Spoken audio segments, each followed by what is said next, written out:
ബിസ്മില്ലാഹിർ റഹ്മാനിർ റഹീം. അൽഹംദുലില്ലാഹി റബ്ബിൽ ആലമീൻ വസ്സലാത്തു വസ്സലാമു അലാ റസൂലിഹിൽ അമീൻ വഅലാ ആലിഹി വസഹ്ബിഹി അജ്മഈൻ. അമ്മാ ബഅദ്. സ്നേഹാദരണീയനായ അധ്യക്ഷൻ, ഉദ്ഘാടകൻ, ഈ മഹല്ലിലെ കാരണവന്മാരെ, മദ്രസയുടെയും പള്ളിയുടെയും ഒക്കെ ഉത്തരവാദപ്പെട്ട വ്യക്തിത്വങ്ങളെ, പ്രിയമുള്ള രക്ഷിതാക്കളെ, അസ്സലാമു അലൈക്കും വറഹ്മത്തുള്ളാഹി. എനിക്ക് വളരെ സന്തോഷം തോന്നുന്നുണ്ട്. ഈ വന്ന ആൾക്കാരെ, ഇവിടെ ആൾക്കാരുടെ എണ്ണമോ ഈ ഹാള് നിറയാത്തതിലൊന്നും നമുക്കൊരു പ്രയാസമില്ല. ചിലപ്പോൾ നിങ്ങൾക്ക് അങ്ങനെ തോന്നും, ഇങ്ങനെ ആൾക്കാർ കുറഞ്ഞു പോയി എന്നതുകൊണ്ട്. അതിലൊന്നും യാതൊരു പ്രയാസവും നമ്മൾ കാണിക്കേണ്ടതില്ല. നമ്മൾ വന്ന ആൾക്കാർ ഇതിൽ താല്പര്യം കാണിച്ച് വന്നവരാണ്.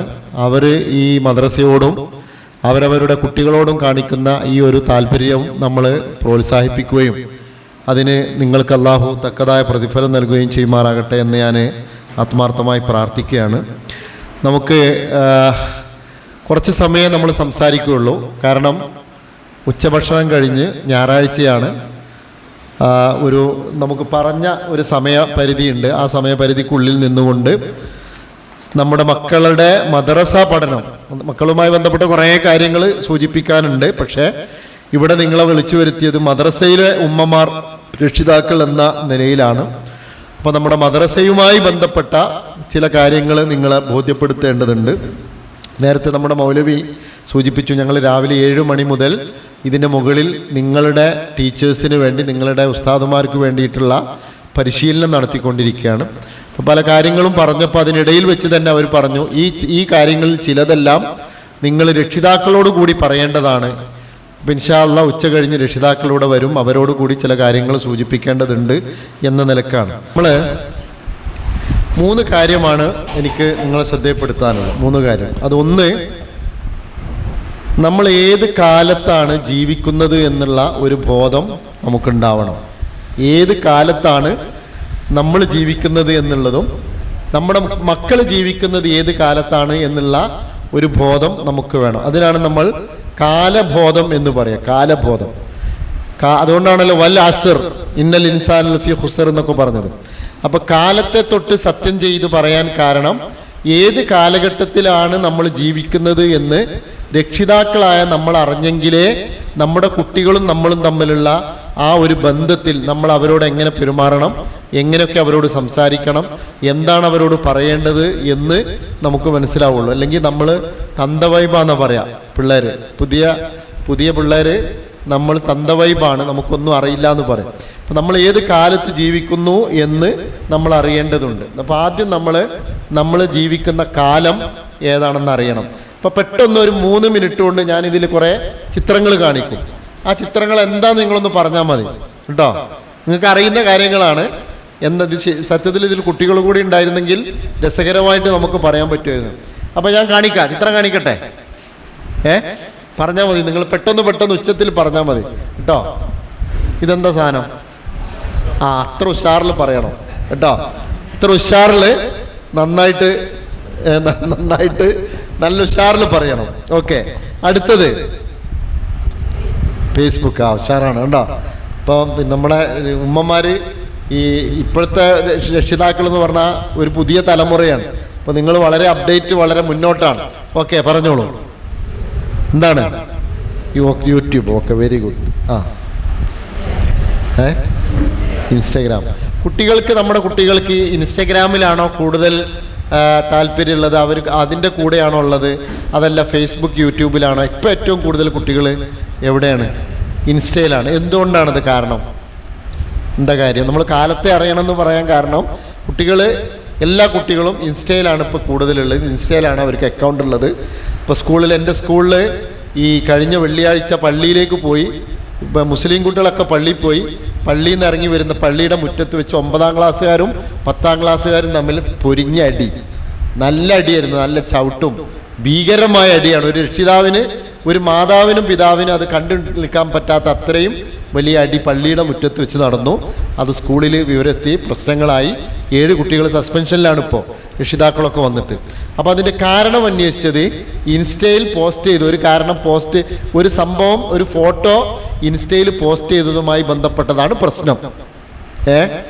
അപ്പോൾ ആ ഒരു ഫോട്ടോ പോസ്റ്റ് ചെയ്തു, ആ ഫോട്ടോ വേറെ 2 കുട്ടികൾ ലൈക്ക് ചെയ്തു, വേറെ ഒരു കുട്ടി ഡിസ്ലൈക്ക് ചെയ്തു. ഇതൊക്കെയാണ് പ്രശ്നം.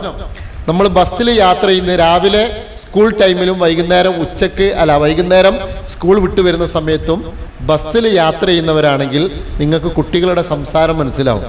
കുട്ടികൾ സംസാരിക്കുന്നത് മുഴുവൻ അവരുടെ സോഷ്യൽ മീഡിയ, ഇൻസ്റ്റയിലുള്ള അക്കൗണ്ടുകൾ, അതിലെത്ര ഫോളോവേഴ്സ് ഉണ്ട്, എത്ര ആള് അതിന് ലൈക്ക് ചെയ്തിട്ടുണ്ട്,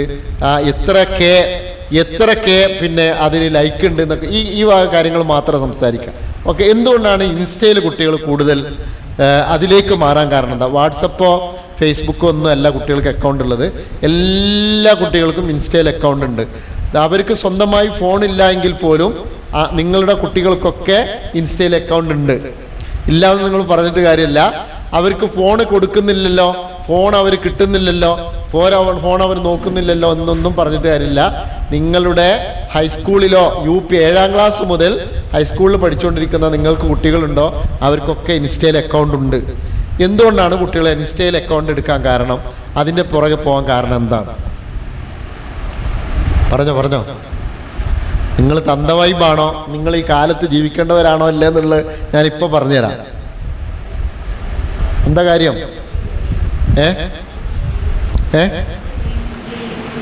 റീൽസ് ഉണ്ടാവും. ഓക്കെ, റീൽസ് ഉണ്ടാവും, റീൽസ് കാണാൻ പറ്റും. റീൽസ് ഫേസ്ബുക്കിലും ഉണ്ടാവും, ഈ ഇൻസ്റ്റയിൽ കൂടുതലുണ്ടാവും. ഓക്കെ, റീൽസ് അതൊന്നുമല്ല. ഇൻസ്റ്റയില് കേട്ടില്ല, പേരൻസിന് അധികം അറിയില്ല ഇൻസ്റ്റ, അതുകൊണ്ട് ആണ് എന്നാണ്. ഒന്നല്ല, ഞാൻ പറയാം. ഇൻസ്റ്റയിൽ അക്കൗണ്ട് ഉണ്ടായാലുള്ള സൗകര്യം, വാട്സപ്പിൽ കുട്ടികൾക്ക് നോക്കണമെങ്കിൽ നിങ്ങളെ ഫോൺ എന്നെ കിട്ടണം, വേണ്ടേ? ഈ ഫേസ്ബുക്ക് ആണെങ്കിൽ നിങ്ങളുടെ ഫോണ് കിട്ടണം. ഇൻസ്റ്റയിൽ അക്കൗണ്ട് ഉള്ള കുട്ടികളാണെങ്കിൽ നിങ്ങളെ ഫോണ് കിട്ടണമെന്നില്ല. ലോകത്തുള്ള ഏതോ ബസ് സ്റ്റോപ്പിലോ ഏതോ ബസ് സ്റ്റാൻഡിലോ ഏതോ ചേച്ചിയുടെയോ ആരുടെയോ ഒരു ഫോണ്, നെറ്റുള്ള ഒരു ഫോൺ, ഒരു 3 മിനിറ്റോ 2 മിനിറ്റോ ഇവർക്ക് കിട്ടിയാൽ മതി.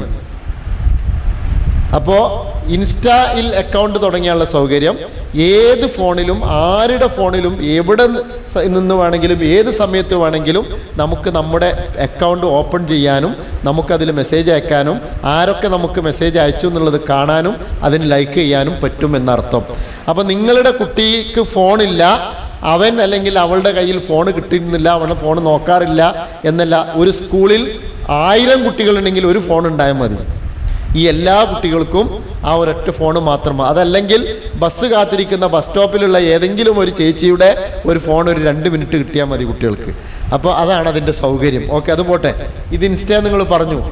Okay, Snapchat. ഓക്കെ, എന്താണ് പറഞ്ഞോളൂ.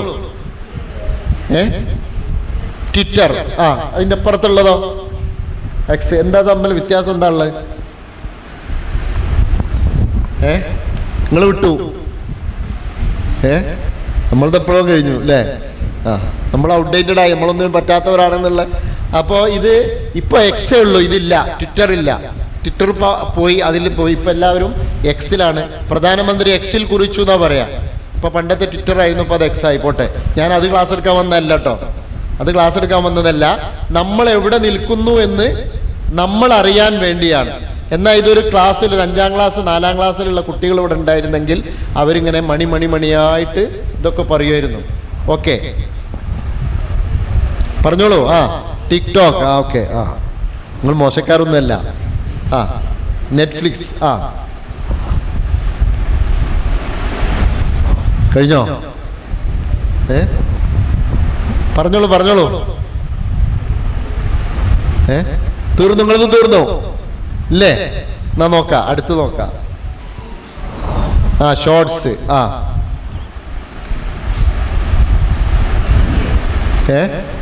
പറഞ്ഞോ, ആരും പറഞ്ഞോ? ഇല്ല. Chat GPT. Okay, Gemini.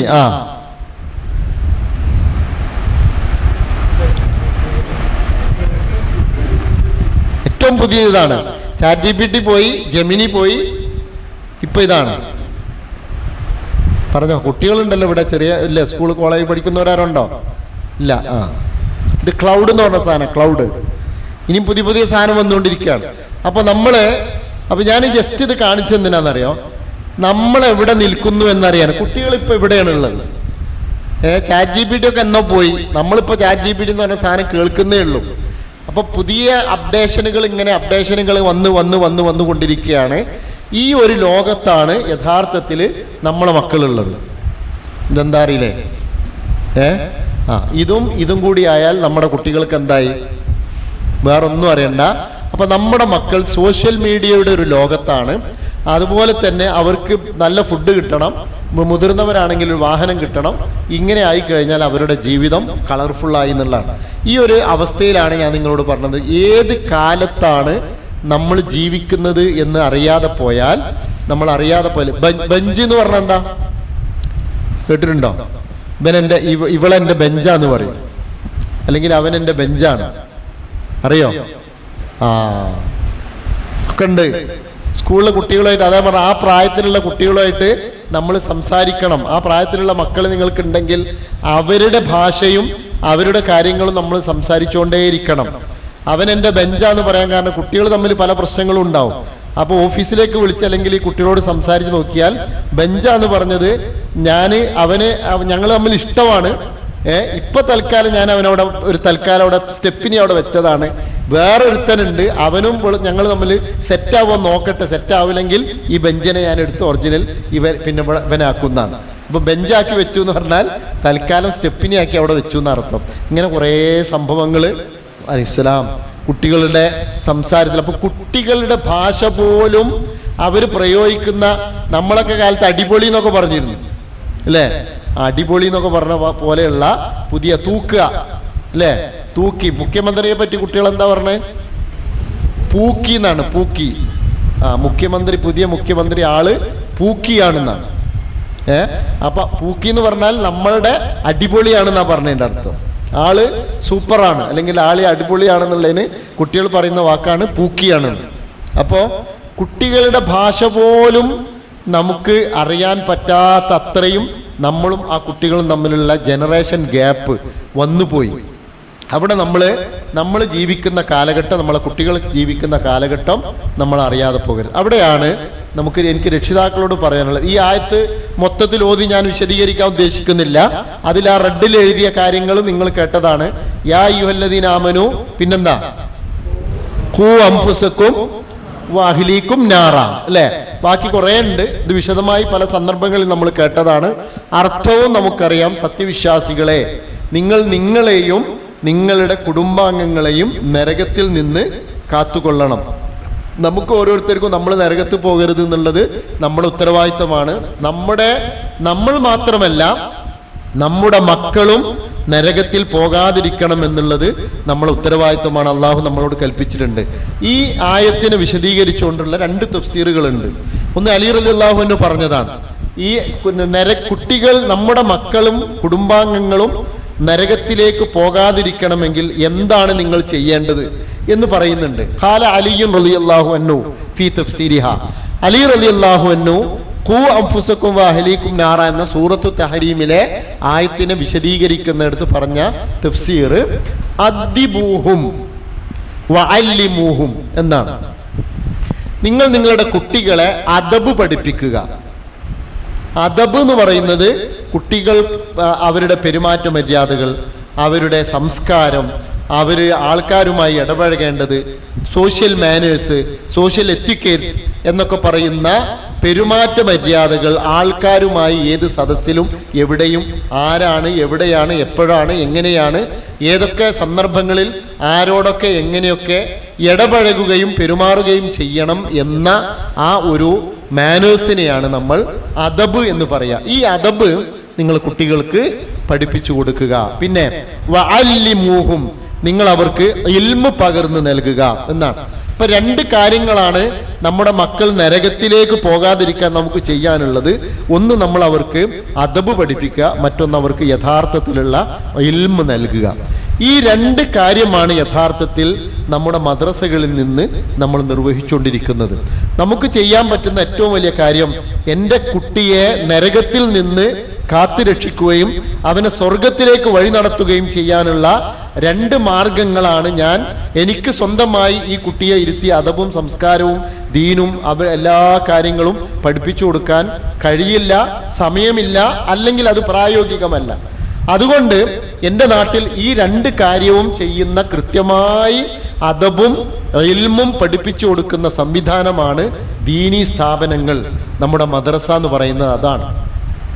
ഈ മദ്രസ നമ്മുടെ കുട്ടികൾ ആ മദ്രസയിലേക്ക് നമ്മളെ കുട്ടികളെ കൃത്യമായിട്ട് പറഞ്ഞയക്കുകയും ആ കുട്ടിയുടെ ജീവിതത്തിൽ അവൻ്റെ പാരത്രിക ജീവിതവും ഭൗതിക ജീവിതവും നല്ല രീതിയിൽ മുന്നോട്ട് കൊണ്ടുപോകാനുള്ള ഒരു മാർഗം എന്ന നിലക്കാണ് നമ്മൾ ഈ മദ്രസയെ സംവിധാനിച്ചിരിക്കുന്നത്. നിങ്ങൾക്കറിയാം, ഓരോ പ്രദേശത്തുമുള്ള മദ്രസകൾ നിലകൊള്ളുന്നത് എത്രമാത്രം കോടിക്കണക്കിന് ആസ്തി വില വരുന്ന സ്ഥലത്താണ് ഈ മദ്രസ കെട്ടിടങ്ങളൊക്കെ ഉള്ളതെന്നറിയാം. നാഷണൽ ഹൈവേയുടെ ഓരം ചേർന്ന് നമ്മുടെ മദ്രസകൾ പ്രവർത്തിക്കുന്നുണ്ട്. ഈ മദ്രസ ഒന്നാകെ പൊളിച്ച് ഇവിടെ നല്ലൊരു ബിൽഡിംഗ് വെച്ച് വാടക കൊടുത്തു കഴിഞ്ഞാൽ എത്ര ലക്ഷം രൂപ വാടക കിട്ടും? അങ്ങനെ കേരളത്തിലുള്ള കോടിക്കണക്കിന് ആസ്തികളുള്ള നല്ല കണ്ണായ സ്ഥലത്ത് നമ്മൾ മദ്രസ രാവിലെ ഒരു 1.5 മണിക്കൂർ ആവശ്യത്തിന് വേണ്ടി നമ്മൾ പണിത് വിട്ടിരിക്കുകയാണ്. അപ്പൊ നമ്മൾ മനസ്സിലാക്കുന്നത് ഒരു ഗോഡൌണിന് വേണ്ടിയോ ഒരു സൂപ്പർ മാർക്കറ്റ് വേണ്ടിയോ ഒരു ബിൽഡിംഗ് കോംപ്ലക്സ് ഉണ്ടാക്കി വാടക കൊടുക്കുന്നതിനേക്കാൾ മൂല്യവത്താണ് ഒരു 1.5 മണിക്കൂറിന് വേണ്ടി ഇത്രയും വലിയ ഒരു സ്ഥലത്ത് ഇത്രയും മനോഹരമായ ഒരു കെട്ടിടം നമ്മൾ ഉണ്ടാക്കി ദീന് പഠിപ്പിക്കാൻ വേണ്ടി നമ്മൾ മാറ്റിവെക്കുന്നു എന്നുള്ളത് മുസ്ലിങ്ങളെ സംബന്ധിച്ചിടത്തോളം, നമ്മളെ സംബന്ധിച്ചിടത്തോളം നമ്മൾ അതിന് പ്രാധാന്യം നൽകുന്നു എന്നതാണ് നമ്മൾ അതിൽ നിന്ന് മനസ്സിലാക്കേണ്ടത്. അതല്ലെങ്കിൽ വേറെ എന്തെല്ലാം നമുക്ക് ചെയ്യാമായിരുന്നു. അപ്പം അതുകൊണ്ട് നമുക്ക് നമ്മുടെ മക്കളെ അദ്ദിബൂഹും അല്ലിമൂഹും. രണ്ടാമത്തെ ഒരു വിശദീകരണം നമുക്ക് കാണാൻ സാധിക്കും. ഖാലൻ നബിയു സല്ലല്ലാഹു അലൈഹി വസല്ലം അല്ലിമൂ, നിങ്ങൾ നിങ്ങളുടെ കുട്ടികളെ പഠിപ്പിക്കണം. നമ്മൾ മുകളിൽ അധ്യാപകർക്ക് ട്രെയിനിങ് എടുത്തുകൊണ്ടിരിക്കുമ്പോൾ അവരോടും പറഞ്ഞ കാര്യം അതാണ്. അല്ലിമു, നിങ്ങൾ കുട്ടികൾക്ക് ഇൽമു പകർന്നു നൽകണം, അറിവ് പകർന്നു നൽകണം. വയസ്സിറൂ, ഈ അറിവ് പകർന്നു നൽകുമ്പോൾ, മതം പഠിപ്പിക്കുമ്പോൾ, ദീന് പറഞ്ഞു കൊടുക്കുമ്പോൾ അവരെ ഉപദേശിക്കുകയും സംസ്കാരം പഠിപ്പിക്കുകയും നമസ്കാരം ഉപദേശിക്കുകയും എല്ലാം ചെയ്യുന്ന സമയത്ത് രക്ഷിതാക്കളാണെങ്കിലും അധ്യാപകരാണെങ്കിലും യസ്സിറൂ, അവർക്ക് നിങ്ങൾ ലളിതമാക്കണം, എളുപ്പമാക്കണം. വലാ തുഅസ്സിറൂ, മതം, ദീന്, മദ്രസ, നിസ്കാരം, ഖുർആൻ പാരായണം, വിശ്വാസ കാര്യങ്ങൾ, കർമ്മങ്ങൾ, തറാവീഹ് നമസ്കാരങ്ങൾ, ഈ തുടങ്ങിയ ഇസ്ലാമിലുള്ള കർമ്മങ്ങളോ വിശ്വാസങ്ങളോ ആചാരങ്ങളോ ഒന്നും തന്നെ കുട്ടികൾക്ക് വലിയൊരു ഭാരമായി, ഉസ്ർ എന്ന് പറഞ്ഞാൽ വല്ലാത്ത ഭാരമുള്ള, ഞാൻ മുസ്ലിം ആയതുകൊണ്ട് സഹി കെട്ട് ഞാൻ എൻ്റെ രക്ഷിതാക്കളെ കണ്ണിൽ അവരിൽ നിന്ന് രക്ഷപ്പെടാൻ വേണ്ടി മാത്രം ചെയ്യുന്നു എന്ന അവസ്ഥയിൽ കുട്ടികളെ നിങ്ങൾ ദീൻ പഠിപ്പിക്കരുത്, ദീൻ പരിശീലിപ്പിക്കരുത്. ഇത് റസൂലുള്ളാഹി സ്വല്ലല്ലാഹു അലൈഹി വസല്ലം പറഞ്ഞതാണ്. രക്ഷിതാക്കളോടും ദീന് കുട്ടികളെ ഉപദേശിക്കുകയും പഠിപ്പിക്കുകയും ചെയ്യുന്ന ഉസ്താദുമാരോടുമുള്ള റസൂലുള്ളാഹി സ്വല്ലല്ലാഹു അലൈഹി വസല്ലമയുടെ പഠിപ്പിക്കല. ഇത് ഓരോ രക്ഷിതാവിനെയും റസൂലുള്ള പഠിപ്പിച്ചതാണ്. യസ്സിറൂ, നിങ്ങൾ കുട്ടികൾക്ക് ഇത് വളരെ എളുപ്പത്തിൽ, വളരെ ഇഷ്ടത്തിൽ, വളരെ താല്പര്യത്തോടു കൂടി, ഇഷ്ടത്തിലും താല്പര്യത്തിലും ചെയ്യുന്ന ഒരു പ്രവൃത്തിയാക്കി ദീനിയായ കർമ്മങ്ങളെയും അതിൻ്റെ ഉപദേശങ്ങളെയും അതിൻ്റെ എല്ലാ കാര്യങ്ങളെയും നിങ്ങൾക്ക് മാറ്റാൻ കഴിയണം. വലാ തുഅസ്സിറൂ, നിങ്ങൾ അവരെ ഇതുകൊണ്ട് ഇടങ്ങറാക്കരുതെന്ന. ഒരിക്കൽ ദുബായിൽ പോയ സമയത്ത് ഒരു രക്ഷിതാവ് എൻ്റെ അടുത്ത് വന്ന് പറഞ്ഞു, ഞാൻ ഈ ദുബായിൽ ഇസ്ലാഹി സെൻറ്ററിൽ വന്നതിന് ശേഷമാണ് ഇസ്ലാം എന്താണെന്ന് അറിഞ്ഞത്. ഏകദേശം ഇവിടുന്ന് കുറച്ചുകൂടി തെക്കോട്ടുള്ള ഒരു ജില്ലയിൽ നിന്നുള്ള രക്ഷിതാവാണ്. അദ്ദേഹത്തിന് നാട്ടിലുള്ള സമയത്ത് ദീനും ഇസ്ലാമും അങ്ങനത്തെ ഒരു കാര്യമില്ല. ആള് മുസ്ലിം ആണെങ്കിലും ഇസ്ലാഹി സെൻറ്ററുമായി ബന്ധപ്പെട്ട് ഖുർആൻ ക്ലാസ് കേട്ട് ആൾ നന്നായി, വലിയ മാറ്റം അദ്ദേഹത്തിൻ്റെ ജീവിതത്തിലുണ്ടായി. എന്നിട്ട് അദ്ദേഹം ജോലി കഴിഞ്ഞ ഫുൾ ടൈം അദ്ദേഹം അവിടെ സിഡിയും ദഅവത്തും പ്രവർത്തനമായിട്ട് കഴിയാണ്. അപ്പം അദ്ദേഹം എൻ്റെ അടുത്ത് വന്ന് പറഞ്ഞൊരു സങ്കടം, എനിക്ക് കല്യാണം കഴിക്കുന്നതിന് മുമ്പ് ഒരു 10 മക്കളെങ്കിലും ഉണ്ടാകണമെന്ന് ആഗ്രഹം ഉണ്ടായിരുന്നു. കാരണം ഈ ദീനനുസരിച്ച് നല്ലൊരു തലമുറ ഉണ്ടാവുക, ആ മക്കളെ വളർത്തുക, ആ മക്കൾ നന്നായി നല്ല ഒരു ജീവിതത്തിലേക്ക് വരിക എന്നൊക്കെയായിരുന്നു എൻ്റെ ആഗ്രഹം. എന്നിട്ട് ഇപ്പം എന്താ പ്രശ്നം എന്ന് വെച്ചപ്പോൾ, ഒരു മകൻ ഉണ്ടായപ്പോൾ അവൻ തന്നെ വേണ്ടിയില്ലായിരുന്നു എന്നൊരവസ്ഥയിലേക്ക് ഇപ്പോൾ ഞാൻ എത്തിയെന്നാണ്. അപ്പോൾ എന്താ കാര്യം എന്ന് ചോദിച്ചപ്പോൾ ഇദ്ദേഹം പറഞ്ഞു, ഞാൻ സുബഹി നിസ്കരിക്കാൻ വേണ്ടി 1 മണിക്കൂർ മുമ്പ് ഇവനെ വിളിക്കണം, 1 മണിക്കൂർ മുമ്പ് വിളിക്കാൻ തുടങ്ങണം, എങ്കിലേ എനിക്ക് എൻ്റെ ജമാഅത്ത് കിട്ടുകയുള്ളൂ, അല്ലെങ്കിൽ എൻ്റെ ജമാഅത്ത് നഷ്ടമാവുന്ന. അന്ന് ദുബായിൽ 3:15 സുബഹി 3:15 സുബഹിയുള്ള സമയം ഉണ്ടാവും, നമുക്ക് എല്ലാവർക്കും അറിയാം. 3:15 സുബഹിയാണ്.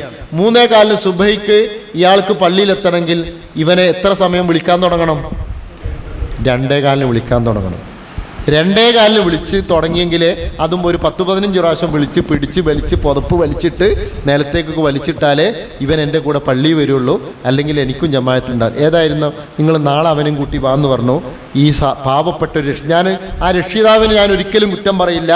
ആ രക്ഷിതാവിൻ്റെ മാനസികാവസ്ഥയോ ആ രക്ഷിതാവിൻ്റെ ഒന്നും ഞാൻ കുറ്റം പറയില്ല. പക്ഷേ ആ രക്ഷിതാവ് മനസ്സിലാക്കാതെ പോയ ചില കാര്യങ്ങൾ റസൂലുള്ളാഹി സ്വല്ലല്ലാഹു അലൈഹി വസല്ലമ രക്ഷിതാക്കളോട് പറഞ്ഞ മക്കളെ വളർത്തുമ്പോൾ ശ്രദ്ധിക്കേണ്ട ചില കാര്യങ്ങൾ അദ്ദേഹം മനസ്സിലാക്കാതെ ഞാൻ അദ്ദേഹത്തിന് തിരുത്തി കൊടുത്തു.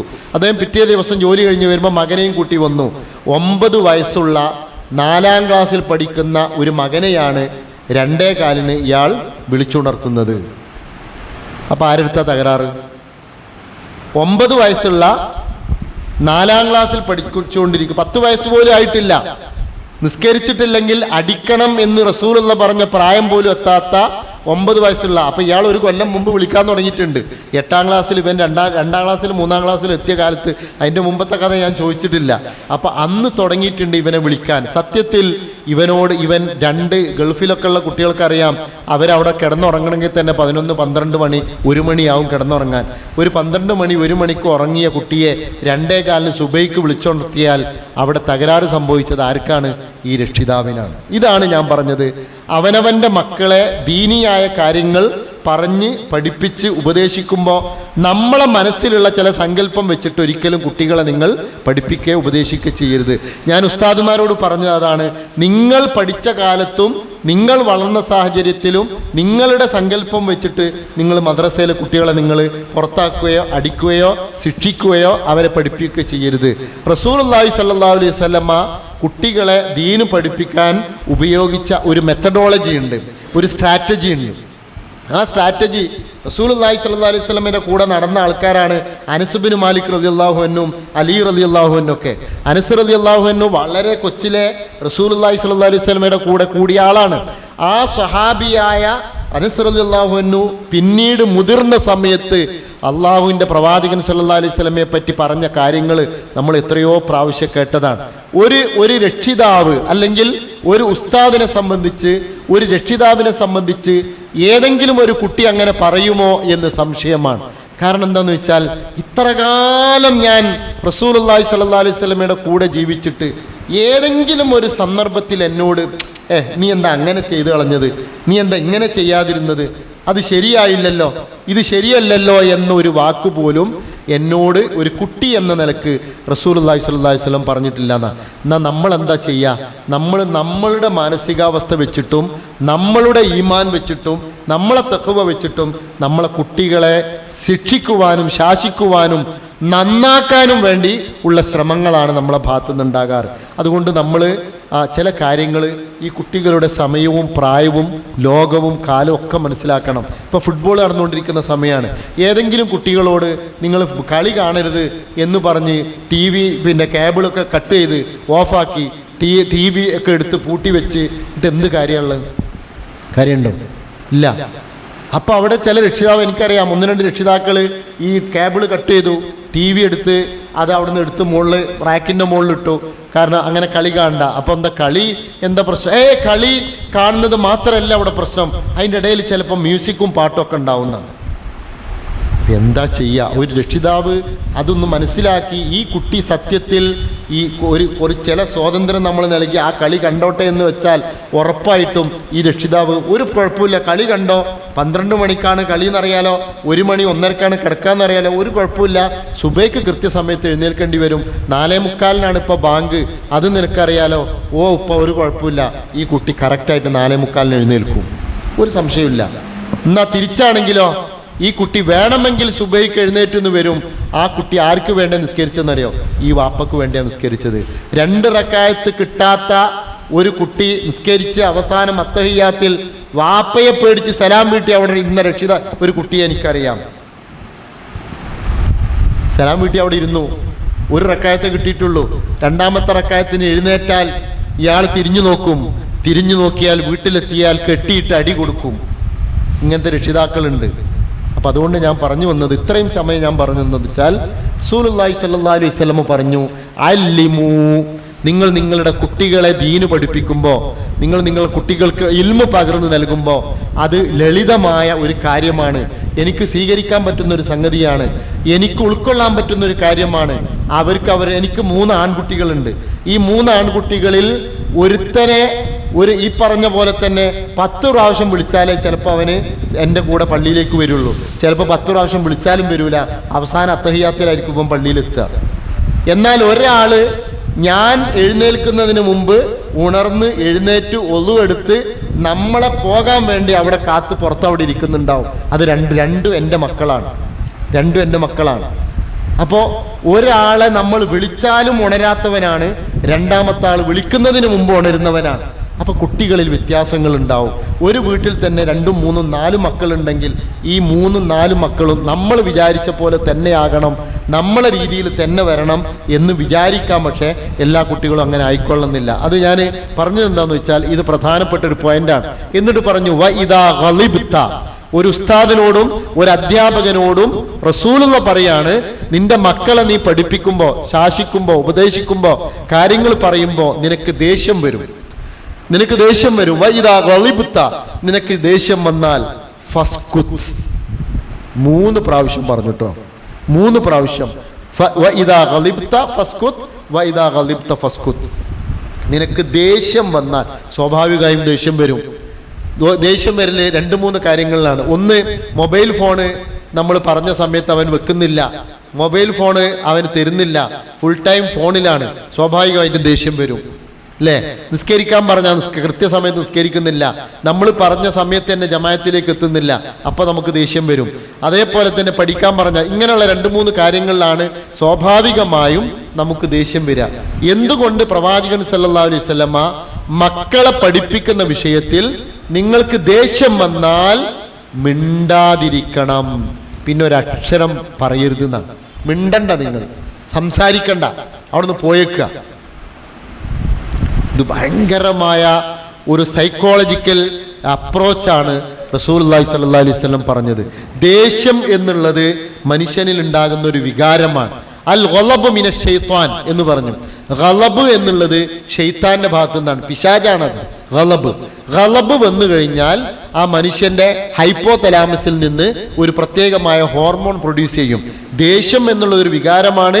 ആ ദേഷ്യം എന്ന വികാരം പ്രകടിപ്പിച്ചു കഴിഞ്ഞാൽ ആ മനുഷ്യനിൽ നിന്നൊരു പ്രത്യേകമായ ബ്ലഡിലേക്ക് പ്രത്യേകമായ ഒരു ഹോർമോൺ വളരെ പെട്ടെന്ന് സ്പ്രെഡ് ചെയ്യും.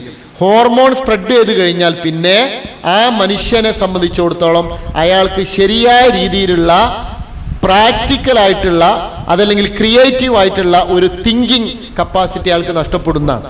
പിന്നെ എന്താണ് ഞാൻ പറയേണ്ടത്, എന്താണ് ഞാൻ ചെയ്യേണ്ടത്, ഞാൻ എന്തായിരുന്നു ചെയ്തിരുന്നത്, എന്തൊക്കെയാണ് ഞാൻ ചെയ്യേണ്ടിരുന്നത് എന്നുള്ള കൃത്യമായ ഒരു ബോധത്തോടു കൂടി ചിന്തയോടുകൂടി കാര്യങ്ങൾ പ്രവർത്തിക്കാൻ പറ്റാത്തൊരവസ്ഥ ഈ ഹോർമോൺ വർക്ക് ചെയ്യുന്നതോടുകൂടി ഇയാളിൽ അങ്ങനെ ഒരു അവസ്ഥയിലേക്ക് വരും. അതുകൊണ്ട് റസൂലുള്ളാഹി സ്വല്ലല്ലാഹു അലൈഹി വസല്ലം പറഞ്ഞു, ദേഷ്യം വന്നാൽ നിങ്ങൾ ഒളു എടുക്കണം എന്ന് പറഞ്ഞു അല്ലേ? ദേഷ്യം വന്ന് ഒളു എടുക്കണം എന്ന് പറഞ്ഞത് നമ്മളെ ശരീരം തണുക്കാനാണ്. അപ്പോൾ ആ ഹോർമോണിൽ നിന്നും വീണ്ടും നമ്മളെ നോർമൽ കണ്ടീഷനിലേക്ക് നമ്മൾ വരികയും നമ്മുടെ ശരീരവും നമ്മളെ മനസ്സും പഴയ ഒരവസ്ഥയിലേക്ക് വരാൻ വേണ്ടി നമ്മളോട് ഒളു എടുക്കാൻ പറഞ്ഞു. അഊദു ബില്ലാഹി മിനശ് ശൈത്വാനിർ റജീം എന്ന് പറയാൻ വേണ്ടി പറഞ്ഞു. അഊദു ബില്ലാഹി മിനശ് ശൈത്വാനിർ റജീം എന്ന് പറയാൻ പറഞ്ഞു. അവിടുന്ന് പോകാൻ പറഞ്ഞു. നിങ്ങൾ ദേഷ്യം വന്നു കഴിഞ്ഞാൽ ആ സ്ഥലത്ത് നിന്ന് തൽക്കാലം മാറിപ്പോകാനൊക്കെ പറഞ്ഞു. ഇതൊക്കെ എന്തിനാ പറഞ്ഞെന്ന് വെച്ചാൽ, ദേഷ്യം എന്നൊരു വികാരം ഒരു മനുഷ്യനിൽ ഉണ്ടായിക്കഴിഞ്ഞാൽ പിന്നെ അയാൾക്ക് വിചാരം ഉണ്ടാവുകയില്ല. വിചാരമുണ്ട്. അപ്പോൾ യഥാർത്ഥമായ വിചാരം ആ മനുഷ്യനിൽ ഇല്ലാത്തൊരു സാഹചര്യം വരും. അതുകൊണ്ടാണ് ദേഷ്യം വന്നാൽ നമ്മൾ എന്തൊക്കെയോ ചെയ്തു പോകും. ദേഷ്യം വന്നാൽ എന്തൊക്കെയോ ചെയ്തു പോകും. പിന്നെ നമ്മൾ തണുത്ത് നമ്മൾ പഴയ അവസ്ഥയിലേക്ക് വന്നാലാണ് ഞാൻ അങ്ങനെ ചെയ്യാൻ പാടില്ലായിരുന്നു, ഞാൻ ഇങ്ങനെ ചെയ്യരുതായിരുന്നു, ഞാൻ അങ്ങനെ പറഞ്ഞു പോയതാണ്, ഞാൻ ബോധത്തോടു കൂടി ചെയ്തതോ ബോധത്തോടു കൂടി പറഞ്ഞതോ അല്ല എന്നൊക്കെ നമ്മൾ പറയാൻ കാരണം. അപ്പം അതുകൊണ്ട് ദേഷ്യം കുട്ടികളോട് നിങ്ങൾക്ക് സ്വാഭാവികമായും ദേഷ്യം വരാം. പക്ഷേ ദേഷ്യം വന്നു കഴിഞ്ഞാൽ പിന്നെ നിങ്ങൾ എന്ത് ചെയ്യരുത്, ഒരക്ഷരം മിണ്ടരുതെന്ന്. ഇത് വലിയൊരു പോയിന്റാണ്. രക്ഷിതാക്കൾ എന്നുള്ള നിലക്ക് നിങ്ങൾ മനസ്സിലാക്കുക. നോക്കൂ നിങ്ങൾ, ഇതൊരു പണ്ഡിതന്റെ വാചകമാണ്. തർബിയത്തുൽ ഔലാദ് എന്നാണ് പാരന്റിങ്ങിന് പറയാം. പാരന്റിങ്, തർബിയത്തുൽ ഔലാദ് ഫിൽ ഇസ്ലാം. ഇസ്ലാമില് തർബിയത്തുൽ ഔലാദ് എന്ന് പറഞ്ഞാൽ അദ്ദേഹം പറയുന്നത്, അദ്ദേഹത്തിന്റെ പ്രശസ്തമായൊരു ഗ്രന്ഥമുണ്ട്.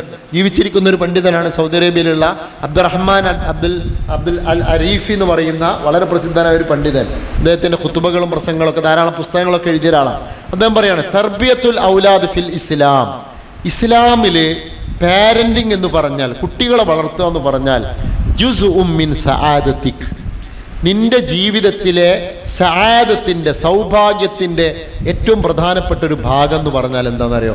മക്കളെ നല്ല രീതിയിൽ വളർത്തിക്കൊണ്ടുവരിക എന്നുള്ളത് ഒരു മനുഷ്യന്റെ ജീവിതത്തിലെ സൗഭാഗ്യമാണ്.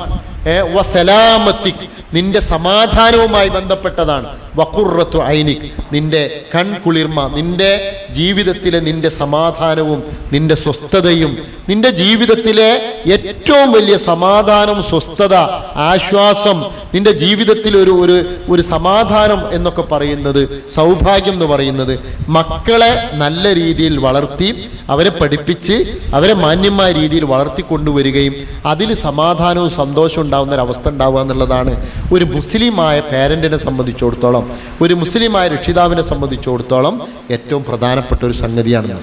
അപ്പം അതുകൊണ്ട് നമ്മളെല്ലാവർക്കും ഈ വീട്ടിലുള്ള മക്കളുടെ പഠിപ്പിക്കലും തിരക്കും ഭക്ഷണവും ജോലിയും പോകുന്നവരും വരുന്നവരും അവരുടെ എല്ലാ കാര്യങ്ങളും വെച്ച് നമുക്ക് ഈ കുട്ടികൾക്ക് ഈ പറഞ്ഞ കാര്യങ്ങളൊക്കെ പഠിപ്പിച്ചു കൊടുക്കാൻ നമുക്ക് കഴിയില്ല. ഇപ്പം നാട്ടിൽ ഇഷ്ടം പോലെ ഓൺലൈൻ സംവിധാനങ്ങളൊക്കെ ഉണ്ട്. ചില ആൾക്കാരൊക്കെ ഓൺലൈൻ സംവിധാനം എന്ന് പറയുമ്പോൾ അത് ഒരു രക്ഷയുമില്ലാതെ എന്തെങ്കിലും ഒന്ന് മക്കൾക്ക് കിട്ടണമല്ലോ എന്നൊരു അവസ്ഥയിൽ, സാഹചര്യത്തിൽ മാത്രമേ നമ്മൾ ഓൺലൈൻ മദ്രസകളെയും ഓൺലൈൻ പഠനത്തെയും നമ്മൾ പ്രൊമോട്ട് ചെയ്യുന്നുള്ളൂ. കാരണം കൊറോണ കാലഘട്ടത്തിൽ അതല്ലാതെ മറ്റൊരു ഓപ്ഷൻ നമുക്കില്ലായിരുന്നു. പക്ഷെ ഇപ്പം രക്ഷിതാക്കൾ എല്ലാവരും എന്താണെന്ന് വെച്ചാൽ വളരെ സൗകര്യം, രാവിലെ വിളിച്ചുണർത്തണ്ട, മനസ്സിൽ കൊണ്ടുവിടണ്ട, പിന്നെ അത് പ്രയാസം, പ്രശ്നം, ഇതൊന്നും വേണ്ട. നമ്മൾ ഏതെങ്കിലും ഒരു ഓൺലൈൻ മദ്രസയിൽ ചേർന്നാൽ എല്ലാം ആയി എന്നുള്ള ഒരവസ്ഥയാണ് പലപ്പോഴും രക്ഷിതാക്കൾക്കുള്ളത്. അപ്പോൾ ഓൺലൈൻ സംവിധാനം എന്ന് പറഞ്ഞാൽ അത് നമുക്ക് മനസ്സിലാക്കാം, കുറേ കാര്യങ്ങൾ എന്തെങ്കിലുമൊക്കെ പഠിപ്പിച്ചു കൊടുക്കുക എന്നല്ലാതെ നമ്മളെ മദ്രസ എന്ന് പറയുന്നത് അതിനു വേണ്ടിയല്ല. അതാണ് എനിക്ക് കാര്യമായി പറയാനുള്ളത്. എനിക്ക് എൻ്റെ സംസാരത്തിൽ രക്ഷിതാക്കളോടും ഈ കമ്മിറ്റിക്കാരോടൊക്കെ പറയാനുള്ളത്, മദ്രസ എന്ന് പറഞ്ഞാൽ ടെക്സ്റ്റ് ബുക്കിലുള്ള പാഠഭാഗങ്ങൾ അത് വായിച്ച് അർത്ഥം പറഞ്ഞു കൊടുത്ത് അതിൻ്റെ ക്വസ്റ്റ്യൻ ആൻസർ എഴുതി അത് അടുത്ത പാഠം പഠിപ്പിച്ച് എക്സാം എഴുതി പൊതുപരീക്ഷയിൽ മാർക്ക് കിട്ടുക, ഇതിനെല്ലാം നമ്മൾ മദ്രസ നടത്തുന്നത്. അവിടെയാണ് നമ്മൾ മനസ്സിലാക്കേണ്ടത്. മദ്രസയിൽ പ്രധാനമായും 2 തരത്തിലുള്ള പ്രവർത്തനങ്ങൾ നടത്തും. ഒന്ന് പഠന പ്രവർത്തനങ്ങളാണ്, മറ്റൊന്ന് പഠനാനുബന്ധ പ്രവർത്തനങ്ങളാണ്. എന്താ പറഞ്ഞ്? എന്തൊക്കെയാണ്? പഠന പ്രവർത്തനങ്ങളും പഠനാനുബന്ധ പ്രവർത്തനങ്ങളും. പഠന പ്രവർത്തനങ്ങളും പഠനാനുബന്ധ പ്രവർത്തനങ്ങൾക്കും തുല്യ പ്രാധാന്യത്തോടു കൂടിയാണ് വിദ്യാഭ്യാസ ബോർഡ്, പ്രത്യേകിച്ച് കേന്ദ്ര വിദ്യാഭ്യാസ ബോർഡ് മദ്രസകളെ കാണുന്നതും അങ്ങനെ തന്നെ മുന്നോട്ട് പോകണം എന്നാണ് നമ്മൾ ആഗ്രഹിക്കുന്നത്. ഇതെന്താണെന്ന് ഞാൻ കൃത്യമായിട്ട് പറഞ്ഞുതരാം. പഠന പ്രവർത്തനം എന്ന് പറഞ്ഞാൽ നമ്മുടെ മക്കൾക്ക് പഠിക്കാനുള്ള കുറേ പാഠപുസ്തകങ്ങളുണ്ട്. വിശ്വാസം, സ്വഭാവം, കർമ്മം, ചരിത്രം, അതേപോലെ തജ്വീദ്, പിന്നെ ഖുർആൻ പാഠങ്ങൾ, ഇങ്ങനെ തുടങ്ങി അറബി, ഇങ്ങനെ കുറേ പാഠപുസ്തകങ്ങളുണ്ട്. ഈ പാഠപുസ്തകങ്ങളിൽ പറഞ്ഞ കാര്യങ്ങൾ കുട്ടികൾക്ക് പഠിപ്പിച്ചു കൊടുക്കുക, അത് അവർക്ക് നോട്ട് കൊടുക്കുക, അതിനെ കൊണ്ട് പരീക്ഷ എഴുതിപ്പിക്കുക, ഇന്ന് അടുത്ത ക്ലാസ്സിലേക്ക് പിന്നെ പ്രൊമോഷൻ കൊടുക്കുക, പിന്നെ അങ്ങനെയുള്ള കുറേ കാര്യങ്ങൾ. ടെക്സ്റ്റ് ബുക്കും പാഠപുസ്തകങ്ങളും അതുമായി ബന്ധപ്പെട്ട അതിലെ പഠനങ്ങളും കാര്യങ്ങളും പഠിപ്പിച്ചു കൊടുത്ത് അതുമായി ബന്ധപ്പെട്ട കാര്യങ്ങൾക്കാണ് പഠന പ്രവർത്തനങ്ങൾ എന്ന് പറയുന്നത്. എന്നാൽ പഠനാനുബന്ധ പ്രവർത്തനങ്ങൾ എന്ന് പറഞ്ഞ് ഒരു മദ്രസയിൽ ഓരോ മാസങ്ങളിലും നടക്കേണ്ട കൃത്യമായ ചാർട്ടുകൾ, കൃത്യമായ രേഖകൾ നമ്മുടെ അധ്യാപകർക്ക് നമ്മൾ ട്രെയിനിങ്ങിലൂടെ കൊടുക്കുന്നുണ്ട്. അത് രേഖയായി പ്രിൻ്റാക്കി ഒരു പുസ്തക രൂപത്തിൽ നമ്മൾ അധ്യാപകർക്ക് കൊടുക്കുന്നുണ്ട്. ഈ പഠനാനുബന്ധ പ്രവർത്തനങ്ങൾ എന്ന് പറഞ്ഞാൽ നമ്മുടെ കുട്ടികൾ മദ്രസയിലേക്ക് വരുമ്പോൾ ആ മദ്രസയിലേക്ക് വരുന്ന കുട്ടിയെ നമ്മൾ രക്ഷിതാക്കളോട്, അധ്യാപകരോട് ആദ്യം കൊടുക്കുന്ന ഒന്നാമത്തെ ട്രെയിനിങ് എന്താണെന്ന് ചോദിച്ചാൽ നോ യുവർ ചൈൽഡ് എന്നാണ്. No your child. എന്താ നോ യുവർ ചൈൽഡ് എന്ന് പറഞ്ഞാൽ? നിങ്ങൾ നിങ്ങളുടെ കുട്ടിയെ മനസ്സിലാക്കുക. 1ാം ക്ലാസ്സിലേക്ക് പുതുതായി വരുന്ന ഒരു കുട്ടി, ആ കുട്ടിയുടെ സാമൂഹിക പശ്ചാത്തലം, അവൻ്റെ ഫാമിലി ബാക്ക്ഗ്രൗണ്ട്, അവൻ എവിടെ നിന്നാണ് വരുന്നത്, ഇവൻ്റെ മാതാപിതാക്കൾ ആരാണ്, ഇവൻ്റെ ഫാമിലി ഹിസ്റ്ററി എന്താണ്, ഇവൻ്റെ കുടുംബം എന്താണ്, എങ്ങനെയാണ്, ഇങ്ങനെ ഏത് പശ്ചാത്തലത്തിൽ നിന്നാണ് ഈ കുട്ടി വരുന്നത്, മാതാപിതാക്കൾ ദീനുമായിട്ട് ബന്ധപ്പെട്ടവരാണോ, അവരുടെ സാമ്പത്തിക സ്ഥിതി എന്താണ്, കുട്ടി വീട്ടിൽ എത്ര കുട്ടികളുണ്ട്, ഇങ്ങനെ തുടങ്ങി ഈ കുട്ടിയെ സംബന്ധിച്ച കൃത്യമായ ഒരു ധാരണ ഈ അധ്യാപകർ ഉണ്ടാക്കിയെടുക്കേണ്ടതുണ്ട്. നോ യുവർ ചൈൽഡ് എന്ന് പറഞ്ഞ കുട്ടികൾ ഉണ്ടാക്കിയെടുക്കാൻ, അങ്ങനെ അറിവ് നേടണമെന്ന് പറയാൻ കാരണം, എന്നിട്ട് വേണം ഈ കുട്ടിയുടെ എന്തെല്ലാം കഴിവുകൾ ഈ കുട്ടികൾക്കുണ്ട്, ഈ കുട്ടികൾക്ക് എന്തെല്ലാം കഴിവുകേടുകളുണ്ട്. കഴിവുകേടെന്ന് പറഞ്ഞാൽ ഇല്ലാത്ത എന്തൊക്കെ പ്രശ്നങ്ങൾ അവനെ വളർത്തിയെടുക്കേണ്ടതുണ്ട്, അവന് പുതുതായി നമ്മൾ എന്തൊക്കെ ചെയ്തു കൊടുക്കേണ്ടതുണ്ട്, അവൻ്റെ ഉള്ള കഴിവുകളെ നമ്മൾ എന്തെല്ലാം പരിപോഷിപ്പിക്കേണ്ടതുണ്ട്. ഇങ്ങനെ കുട്ടികൾക്ക് ആ കുട്ടികളിൽ ഒളിഞ്ഞു കിടക്കുന്ന എന്തെല്ലാം കഴിവുകളും എന്തെല്ലാം പോരായ്മകളുണ്ടോ അതെല്ലാം നികത്തി അവനെ വികസിപ്പിച്ച് മാതൃകയായ ഒരു കുട്ടിയായി നമ്മൾ കൊണ്ടുവരാൻ വേണ്ടി വിവിധങ്ങളായ പദ്ധതികൾ മദ്രസകളിലൂടെ നമ്മൾ ഈ ഭാഗങ്ങൾ പഠിപ്പിക്കുന്നതിനിടയിലൂടെ അധ്യാപകന് നിർബന്ധമായും ചെയ്യേണ്ട കുറേ കാര്യങ്ങൾ. അക്കാദമിക് മാസ്റ്റർ പ്ലാൻ എന്ന പേരിൽ ഓരോ വർഷവും കേന്ദ്ര വിദ്യാഭ്യാസ ബോർഡ് ഒരു രേഖ മാസ്റ്റർ പ്ലാൻ പുറത്തിറക്കുന്നുണ്ട്. ആ മാസ്റ്റർ പ്ലാന് ഒന്ന് മദ്രസ സെക്രട്ടറിക്കുള്ളതാണ്. ഒരു മദ്രസയിലുള്ള സെക്രട്ടറിൻ്റെ കയ്യിൽ നിർബന്ധമായി ഇനി ഇൻഷാ അല്ലാഹ് 28-ാം തീയതി മുജാഹിദ് സെൻറ്ററിൽ ഒരു മീറ്റിംഗ് ഉണ്ട്. ആ മീറ്റിങ്ങിൽ നമ്മളത് വിതരണം ചെയ്യും. മെസ്സേജ് വന്നിട്ട് ആ മീറ്റിങ്ങിൽ നമ്മൾ ആ മാസ്റ്റർ പ്ലാൻ വിതരണം ചെയ്യും. അതെല്ലാം പ്രിൻ്റ് ചെയ്ത് റെഡിയാക്കി വെച്ചു. അതൊന്ന് ഒരു മദ്രസയിലെ സദറിനുള്ളതും ആ സദർ മറ്റ് ടീച്ചർമാരെ നിർബന്ധമായും വായിച്ചറിയേണ്ടതും ഒന്ന് ഒരു മദ്രസയുടെ സെക്രട്ടറിക്കുള്ളതുമാണ്.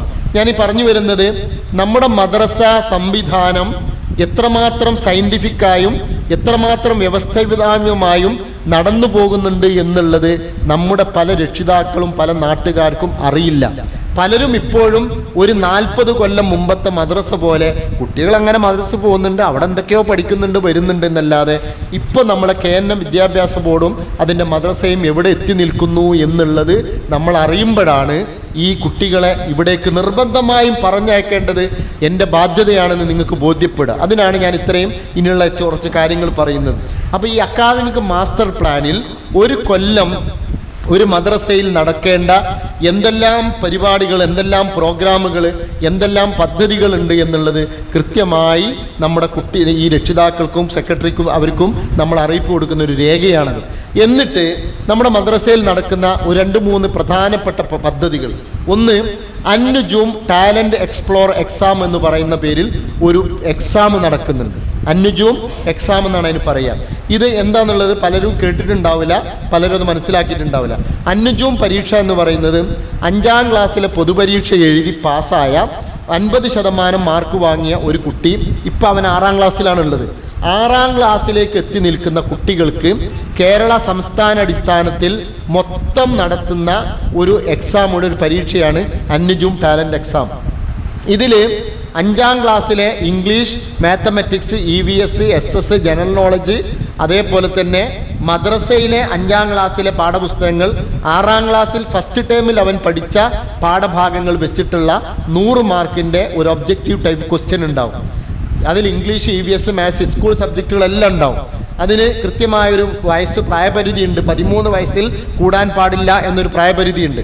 കാരണം എന്താ വെച്ചാൽ നമുക്ക് ഒരേ ടീമിലുള്ള കുട്ടികളെ കിട്ടാൻ വേണ്ടിയിട്ടാണ്. എന്നിട്ട് ഈ പരീക്ഷ നടക്കും. ഈ പരീക്ഷ ഇവിടൊക്കെ നടക്കും. ഈ പരീക്ഷ ഇതുവരെ അറിയാത്തവരുണ്ട്, ഇതുവരെ അങ്ങനെ പരീക്ഷ എഴുതിപ്പിക്കാത്ത കുട്ടികളുണ്ട്. അങ്ങനെ ചില സദർമാർ പോലും അത് അറിഞ്ഞിട്ടില്ല. പക്ഷെ രക്ഷിതാക്കൾ അത് അറിയണം, അതിൽ ഇടപെടേണ്ടതുണ്ട്. അതുകൊണ്ടാണ് നിങ്ങളെ ഞാൻ ബോധ്യപ്പെടുത്തുന്നത്. കുട്ടി ഉണ്ടായിരുന്നു. അപ്പൊ ഈ പരീക്ഷയ്ക്ക് കുട്ടികൾ അപ്ലോഡ് അതിൽ രജിസ്റ്റർ ചെയ്യേണ്ടത് അതത് മദ്രസയിലെ സദർമാർ KNMന്റെ മദ്രസയുടെ സോഫ്റ്റ്വെയറിലാണ്. എല്ലാം സിസ്റ്റമാറ്റിക് ആയിട്ടുള്ള സോഫ്റ്റ്വെയർ സംവിധാനമാണ്. കുട്ടികളെ പരീക്ഷാ ഫീസ് അടക്കല്, എക്സാമിനുള്ള ഫീസ് അടക്കല്, റീവാലുവേഷനുള്ള അപേക്ഷ കൊടുക്കല്, അതേപോലെ തന്നെ ഈ വക എല്ലാ കാര്യങ്ങളും എല്ലാം സോഫ്റ്റ്വെയർ ത്രൂ ആണ് നമ്മൾ ചെയ്തുകൊണ്ടിരിക്കുന്നത്. അത് നിങ്ങൾക്ക് ഈ മദ്രസക്ക് ഒരു യൂസറും പാസ്വേഡും ഉണ്ട്. അത് ഉപയോഗിച്ച് നിങ്ങൾക്ക് മദ്രസ ഓപ്പൺ ചെയ്യാം. കുട്ടികളുടെ ലിസ്റ്റ് അതിലുണ്ടാവും. ഞങ്ങൾക്ക് അവിടുന്ന് നോക്കിയാൽ ഇപ്പം മദ്രസേൻ്റെ സെക്രട്ടറി ആരാണ്, പ്രസിഡന്റ് ആരാണ്, ഏതൊക്കെയാണ് അധ്യാപകർ, കൃത്യമായിട്ട് അതിലെല്ലാ രേഖകളും അതിലുണ്ടാകണം. അത് അപ്ഡേറ്റ് ചെയ്തുകൊണ്ടേ ഇരിക്കണം. ഈ പരീക്ഷ എഴുതി കഴിഞ്ഞാൽ ഇപ്പം കഴിഞ്ഞ വർഷം ഏകദേശം 3000 കുട്ടികൾ പരീക്ഷ എഴുതി. 3000 കുട്ടികൾ പരീക്ഷ എഴുതിയിട്ട് അതിൽ 25 ആൺകുട്ടികളെയും 25 പെൺകുട്ടികളെയും സെലക്ട് ചെയ്തു.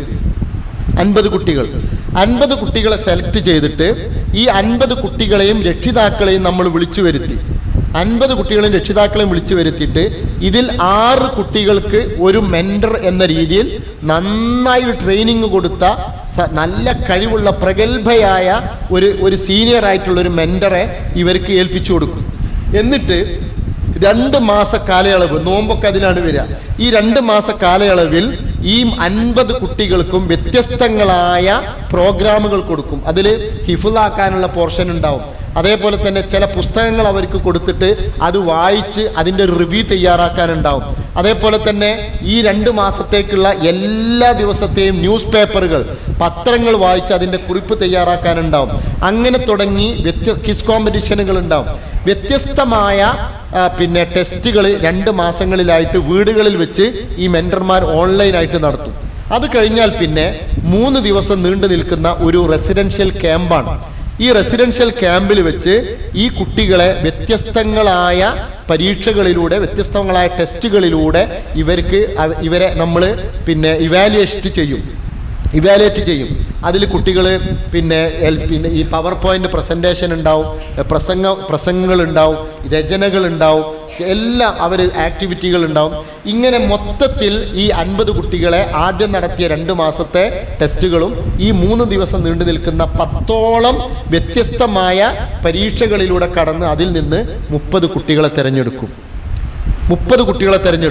ആ 30 കുട്ടികളെ തിരഞ്ഞെടുത്തു കഴിഞ്ഞാൽ ഒന്നാമത്തെ കുട്ടിക്ക് 10,000 രൂപയാണ് അന്ന് തന്നെ ഗിഫ്റ്റ് കൊടുക്കുന്നത്. 10,000 രൂപ. എന്നിട്ട് ഈ 30 കുട്ടികൾ പിന്നെ KNMന്റെ മക്കളായി, KNM വിദ്യാഭ്യാസ ബോർഡിന്റെ മക്കളായി. അങ്ങനെ കഴിഞ്ഞ വർഷം അതിന്റെ മുമ്പത്തെ വർഷമൊക്കെ ഉള്ള 30 കുട്ടികൾ ഇപ്പൊ വിദ്യാഭ്യാസ ബോർഡിന്റെ കീഴിലുണ്ട്. എന്നിട്ട് ഈ കുട്ടികൾ +2 കഴിയുന്നത് വരെ ഈ കുട്ടികൾക്ക് നിരന്തരമായ പരിശീലനങ്ങൾ, മാത്തമാറ്റിക്സിൽ, ഫിസിക്സിൽ, IAS കോച്ചിങ്ങുകൾ, രചനകൾ, എഴുത്തിലുള്ള കോച്ചിങ്ങുകൾ, അവർക്ക് എന്തെല്ലാം പ്രസംഗത്തിനുള്ള പരിശീലനങ്ങൾ, ഈ കുട്ടികളെ +2 തലം വരെ എന്തെല്ലാം രീതിയിൽ അവരെ പ്രഗത്ഭരാക്കാനും ഉയർത്തിക്കൊണ്ടാകാനും പറ്റുമോ അതിന് നമ്മൾ വലിയ തുക മുടക്കി വലിയ ഏജൻസികൾ അതിനുവേണ്ടി പുറത്തുനിന്ന് വിളിച്ചു വരുത്തി ഈ കുട്ടികൾക്ക് നമ്മൾ ട്രെയിനിങ് കൊടുത്ത് വളർത്തിക്കൊണ്ടുവന്നിരിക്കുകയാണ്. ഈ കഴിഞ്ഞ ലക്കം, അതിൻ്റെ മുന്നത്തെ ലക്കം ഒക്കെ വിചിന്തനത്തിൽ ഈ കുട്ടികൾക്ക് വേണ്ടി പ്രത്യേകമായ ഒരു കോളം വരെയുണ്ട്. ആ കുട്ടികളാണ് ഇതിൽ എഴുതിക്കൊണ്ടിരിക്കുന്നത്. നിങ്ങൾ ആലോചിക്കണം. വിചിന്തനത്തിൽ നിങ്ങൾ ഈ ആഴ്ചത്തെ, അതിൻ്റെ മുമ്പത്തെ ആഴ്ചത്തെ വിചിന്തനം എടുത്തു നോക്കുക. അതിൽ മദ്രസയിൽ 6ാം ക്ലാസ്സിൽ പഠിക്കുന്ന അന്യജൂം കുട്ടികളാണ് ഓരോ ആഴ്ചയിലും ആ കുട്ടികൾ ലേഖനങ്ങൾ എഴുതിക്കൊണ്ടിരിക്കുകയാണ്. നിങ്ങളൊന്ന് മനസ്സിലാക്കണോ. ആ കുട്ടികളാണ് USS അവർക്ക് കിട്ടുന്നുണ്ട്. സ്കൂളിൻ്റെ കലാമേളകൾ ഒക്കെ മുഴുവൻ തന്നെ നമ്മളെ ഈ കുട്ടികൾ എല്ലാ രംഗത്തും പ്രഗത്ഭരായ കുട്ടികളാണ്. ഓൾ ഇന്ത്യ ലെവലിൽ നടക്കുന്ന ക്വിസ് മത്സരങ്ങളിൽ നമ്മളെ ഈ കുട്ടികൾ വലിയ സമ്മാനങ്ങൾ നേടുന്നു. അപ്പോൾ നമ്മൾ ഇത്രമാത്രം വലിയൊരു പ്രൊജക്റ്റും ഒരു പ്രവർത്തനവും KNM വിദ്യാഭ്യാസ ബോർഡിൻ്റെ ഭാഗത്തു നിന്നുണ്ടായി. അധ്യാപകർക്ക് നിർദ്ദേശം കൊടുത്ത് കുട്ടികളെ നിങ്ങൾ രജിസ്റ്റർ ചെയ്യണം എന്ന് പറഞ്ഞിട്ട് ചില മദ്രസക്കാരൊന്നും അത് അറിഞ്ഞിട്ട് പോലുമില്ല. ചില മദ്രസക്കാരെ അറിഞ്ഞിട്ട് തന്നെയല്ല. അങ്ങനെ ഒരു കുട്ടിക്ക് അവസരം ഉണ്ടായിട്ട്, നല്ല പ്രഗത്ഭനായ ഒരു കുട്ടിക്ക് അവസരം ഉണ്ടായിട്ട് ആ കുട്ടിക്ക് ഇതിലേക്ക് വരാനുള്ള ചാൻസ് കൊടുക്കേണ്ടത് മദ്രസ അധ്യാപകരാണ്, സദർമാരാണ്. അപ്പോൾ അവരത് ശ്രദ്ധിച്ചില്ല എന്നുള്ളതാണ്. അപ്പോൾ അന്യജൂം ടാലൻറ്റ് എക്സാം എന്ന് പറഞ്ഞ ഒരു പ്രൊജക്റ്റ് KNM വിദ്യാഭ്യാസ ബോർഡിൻ്റെ കീഴിൽ നടക്കുന്നുണ്ട്. അതേപോലെ KNMന് എത്രാം ക്ലാസ് വരെ പുസ്തകങ്ങളുണ്ട്? എത്രാം ക്ലാസ് വരെ ഉണ്ട്? യെസ്, 10ാം ക്ലാസ് വരെ പാഠപുസ്തകങ്ങളുണ്ട്. 10ാം ക്ലാസ്സിൽ പൊതുപരീക്ഷയുണ്ട്. 5ലും 7ലും 10ലും പൊതുപരീക്ഷയാണ്. ഇൻഷാ അല്ലാഹ് നമ്മൾ പിന്നെ ഏകദേശം അത് എല്ലാ രീതിയിലേക്ക് എത്തിക്കഴിഞ്ഞു. നമ്മൾ 7ാം ക്ലാസ് പൊതുപരീക്ഷ എന്നുള്ളത് ഇക്കൊല്ലമല്ല, അടുത്ത വർഷം മുതൽ ഇനി 8ാം ക്ലാസ് മുതൽ പൊതുപരീക്ഷയാക്കാൻ പോകാം. അതെന്തുകൊണ്ടാന്ന് വെച്ചാൽ നമ്മൾ വലിയൊരു പഠനം നടത്തിയപ്പോൾ 10,000-ന് മുകളിൽ കുട്ടികൾ 5ാം ക്ലാസ്സിൽ പൊതുപരീക്ഷ എഴുതുന്നുണ്ട്. 10,000-ന് മുകളിൽ 13,000 12,000 കുട്ടികൾ 5ാം ക്ലാസ്സിൽ പൊതുപരീക്ഷ എഴുതിയിട്ട് 8,000 കുട്ടികളാണ്, 7,500 8,000 കുട്ടികളാണ് 7ാം ക്ലാസ്സിലേക്ക് പൊതുപരീക്ഷ എഴുതാനുള്ളത്. ഈ ബാക്കിയുള്ള ഇത്രയും കുട്ടികൾ പിന്നെ എവിടെ പോയി അല്ലേ? 7,500 കുട്ടികൾ 7ാം ക്ലാസ്സിൽ പൊതുപരീക്ഷ എഴുതിയിട്ട് 10ാം ക്ലാസ്സിൽ പരീക്ഷ എഴുതുന്നത് 1000-ൽ താഴെ കുട്ടികളാണ്. 1000-ൽ താഴെ കുട്ടികളാണ് 10ാം ക്ലാസ് പരീക്ഷ എഴുതുന്നത്. ഞാൻ 10ാം ക്ലാസ്സിൽ പഠിപ്പിക്കുന്ന ഒരു അധ്യാപകനാണ്, സ്കൂളിൽ പഠിപ്പിക്കുന്ന അധ്യാപകനാണ്. ഞാൻ പഠിപ്പിക്കുന്ന 10ാം ക്ലാസ്സിലെ കുട്ടികൾ എല്ലാ ദിവസവും 10ാം ക്ലാസ്സിൽ മദ്രസ കഴിഞ്ഞിട്ടാണ് സുന്നി മദ്രസയിൽ നിന്ന് വരുന്നത്. എന്താ, അവർക്ക് ട്യൂഷൻ ഇല്ലേ? അവർക്ക് എൻട്രൻസ് കോച്ചിങ് ഇല്ലേ? അവർക്ക് സ്പെഷ്യൽ ക്ലാസ് ഇല്ലേ? അവർക്ക് മാത്തമാറ്റിക്സിന്റെ ക്ലാസ് ഇല്ലേ? ഈ 10ാം ക്ലാസ്സിലും +1-ലും +2-ലും പഠിക്കുന്ന മുഴുവൻ സുന്നി മദ്രസയിലും പഠിക്കുന്ന കുട്ടികൾ അവർ മദ്രസ കഴിഞ്ഞിട്ട് അവർ സ്കൂൾ, വേറെ ഒരു ഏർപ്പാടും അവർക്കില്ല. നിർബന്ധമായിട്ട് അവർ മദ്രസയിൽ 6 മണിക്കാണ്, 6 മണിക്ക് അവർ മദ്രസയിൽ പോവും. മദ്രസ കഴിഞ്ഞിട്ട് 10ാം ക്ലാസ്സോ +2 ഉണ്ടെങ്കിൽ +2 കഴിഞ്ഞിട്ടേ അവർ മദ്രസ നിർത്തുന്നുള്ളൂ. എന്താ, നമ്മളെ മക്കൾ മാത്രം 7ാം ക്ലാസ് കഴിയുമ്പോഴേക്ക് അഫ്ദൽമ പാസ്സായോ? ഒരു വലിയ ആലിമീങ്ങളും എല്ലാം തികഞ്ഞ ആൾക്കാരായോ? ഈ 7ാം ക്ലാസ് കഴിഞ്ഞു എന്നതുകൊണ്ട് മാത്രം എല്ലാം തീർന്നോ? അപ്പം അതുകൊണ്ട് നമ്മളൊരു തീരുമാനം എടുത്തു, കുട്ടികൾ 8ാം ക്ലാസ്സിലാണ് നമ്മൾ ഇനി പൊതുപരീക്ഷ വെക്കാൻ പോകുന്നത്. ഇക്കൊല്ലല്ല, ഇപ്പം 6-ൽ പഠിക്കുന്ന കുട്ടികൾക്ക് അടുത്ത കൊല്ലം 7-ൽ പൊതുപരീക്ഷ ഉണ്ടാവില്ല. അവർക്ക് 8ാം ക്ലാസ്സിലാണ് പൊതുപരീക്ഷ. നമുക്കൊരു മാറ്റം ഉണ്ടാവുമോ നോക്കുക. എന്നിട്ട് ഇൻഷാ അല്ലാഹ് കുറച്ചുകൂടി കഴിഞ്ഞാൽ 10ാം ക്ലാസ് ഒരു സെക്കൻഡറി മദ്രസയാക്കി നമ്മുടെ മദ്രസകൾ നമുക്ക് ഉയർത്താൻ സാധിക്കണം.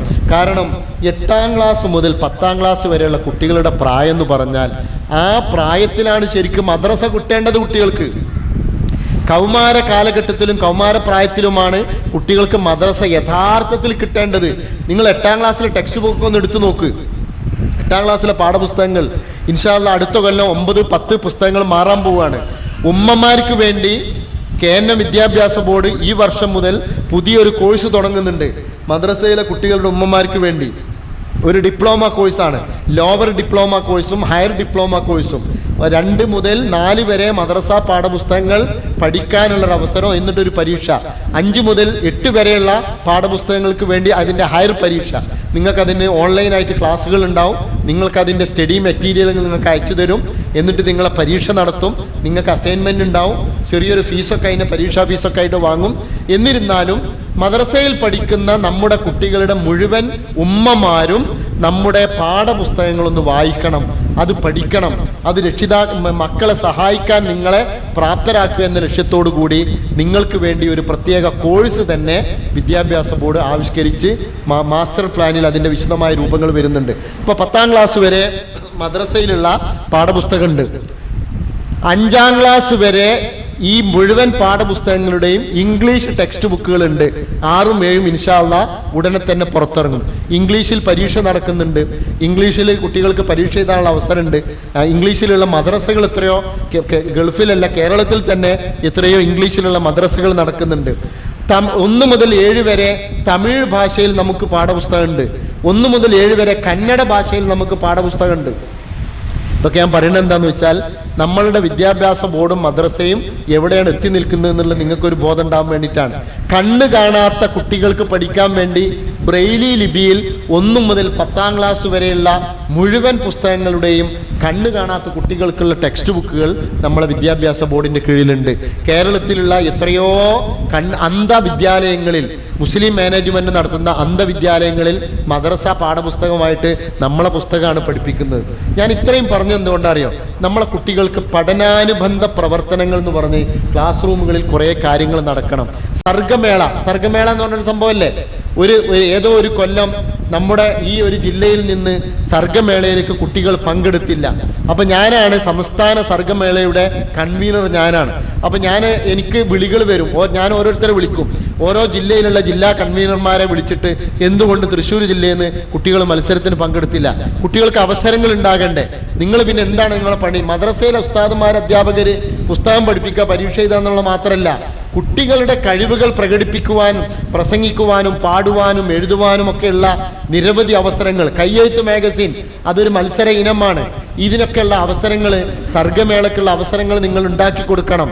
അപ്പോൾ ഈ സർഗമേള എന്ന് പറയുന്നത് നമ്മുടെ മക്കൾക്ക് വളരാനുള്ള വലിയ അവസരമാണ്. ഈ അവസരങ്ങൾ കുട്ടികൾക്ക് ഈ ഓൺലൈൻ മദ്രസ ഉണ്ടായാലും എങ്ങനെയാ അത് കിട്ടുക? എങ്ങനെ കിട്ടും? അപ്പോൾ നമ്മളെ മക്കൾക്ക് നമ്മുടെ ഈ ഒരു സംവിധാനത്തിലൂടെ മദ്രസയിൽ നിന്ന് കിട്ടുന്ന കുറേ എക്സ്ട്രാ ആക്ടിവിറ്റികൾ നമ്മുടെ മദ്രസയിൽ വന്നാൽ മാത്രമേ കിട്ടുള്ളൂ. അതുകൊണ്ട് എൻ്റെ രക്ഷിതാക്കളോട് എനിക്ക് സൂചിപ്പിക്കാനുള്ളത്, നമ്മുടെ മക്കളെ എന്തെല്ലാം തടസ്സങ്ങൾ, എന്തെല്ലാം പ്രയാസങ്ങൾ, മദ്രസക്കങ്ങൾ എന്തെല്ലാം തെറ്റുകൾ, കുറ്റങ്ങൾ ഉണ്ടെങ്കിൽ അതൊക്കെ നമുക്ക് പരിഹരിക്കാൻ പറ്റും. കുട്ടികളെ വളരെ നേരത്തെ വിളിച്ചുണർത്തി മദ്രസയിലേക്ക് പറഞ്ഞു വിടാനുള്ള ഒരു താല്പര്യം എൻ്റെ പ്രിയമുള്ള രക്ഷിതാക്കളെ നിങ്ങൾക്ക് ഉണ്ടാകണം.